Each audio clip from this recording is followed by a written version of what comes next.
Hello बच्चों, चलिए प्रश्न को पढ़ते हैं। न्यूक्लिक अम्ल किसके बहुलक होते हैं? आपको विकल्प दिए हुए हैं। विकल्प ए है न्यूक्लियोसाइडों, विकल्प बी है क्षारों, विकल्प सी है न्यूक्लियोटाइडों और विकल्प डी है शर्कराओं।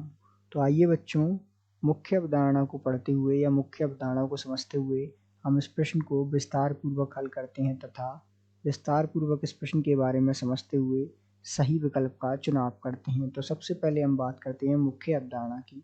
तो सामान्य रूप से मुख्य अवधारणा में जैसा कि हम जानते हैं कि जो न्यूक्लिक अम्ल होते हैं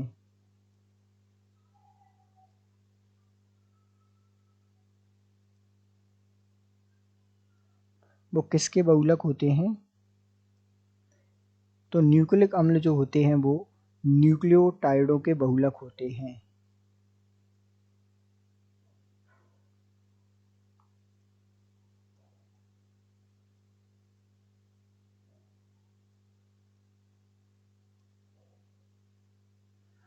अर्थात न्यूक्लिक अम्ल न्यूक्लियोटाइडों के बहुलक होते हैं। यदि हम बात करें न्यूक्लियोटाइडों के बारे में तो आइए हम इनकी संरचना देखते हैं कि ये न्यूक्लियोटाइड क्या होते हैं।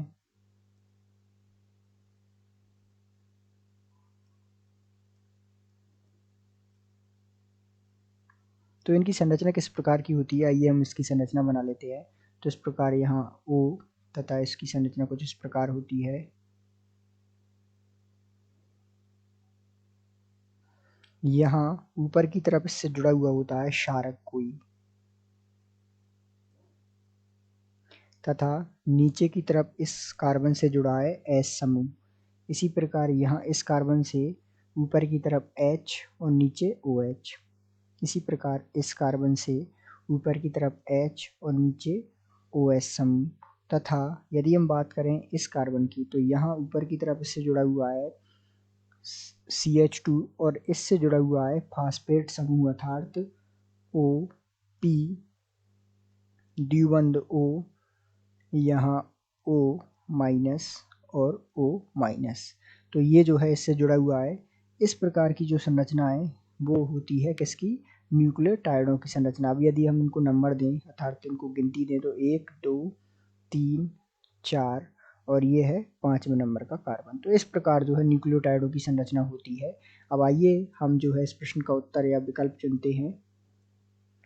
न्यूक्लिक अम्ल किसके बहुलक होते हैं? हमने देखा तो न्यूक्लिक अम्ल जैसा कि हमने समझा न्यूक्लियोटाइडों के बहुलक होते हैं। अर्थात दिए गए प्रश्न का सही उत्तर विकल्प सी है।